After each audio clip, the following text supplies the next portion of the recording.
Pallivasal extension scheme ജലവൈദ്യുത പദ്ധതിയിലേക്ക് വെള്ളമെത്തിക്കുന്ന penstock വാൽവിൽ ചോർച്ച പരിഹരിക്കാനുള്ള നടപടികളുടെ ഭാഗമായി മൂന്നാർ രാമസ്വാമി അയ്യർ ഹെഡ്വർക്സ് ഡാമിൻ്റെ 3 ഷട്ടറുകൾ ഉയർത്തും.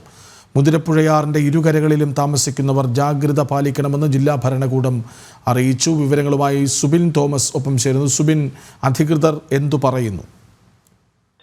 ഇന്ന് ഉച്ചയ്ക്ക് ശേഷമാണ് പള്ളിവാസൽ എക്സ്റ്റൻഷൻ സ്കീം ജലവൈദ്യുത പദ്ധതിയിലേക്ക് വെള്ളം എത്തിക്കുന്ന പെൻസ്റ്റോക്ക് വാൽവിൽ ചോർച്ച കണ്ടെത്തിയത്. ഇത് അടിയന്തരമായി തന്നെ പരിഹരിക്കേണ്ടതായിട്ടുണ്ട്. അതേസമയം ആശങ്കപ്പെടേണ്ട സാഹചര്യമില്ല എന്ന് അധികൃതർ വ്യക്തമാക്കുന്നുണ്ട്. ഈ ചോർച്ച പരിഹരിക്കുന്നതിന് നാളെ തന്നെ ഈ നടപടികൾ സ്വീകരിക്കാനാണ് നിലവിൽ ജില്ലാ ഭരണകൂടം തീരുമാനിച്ചിട്ടുള്ളത്. ഇതിന്റെ ഭാഗമായി ഈ രാമസ്വാമി അയ്യർ ഹെഡ്വർക്സ് ഡാമിന്റെ 3 ഷട്ടറുകൾ ഉയർത്തി വെള്ളം ക്രമീകരിക്കാനുള്ള ഒരു തീരുമാനമാണ് നിലവിൽ എടുത്തിട്ടുള്ളത്. നാളെ രാവിലെ 6 മണി മുതൽ ഈ 3 ഷട്ടറുകൾ ഉയർത്തും. 10 സെന്റിമീറ്റർ വീതം 3 ഷട്ടറുകൾ ഉയർത്തിയാണ് വെള്ളം പുറത്തേക്ക് ഒഴുക്കുന്നത്.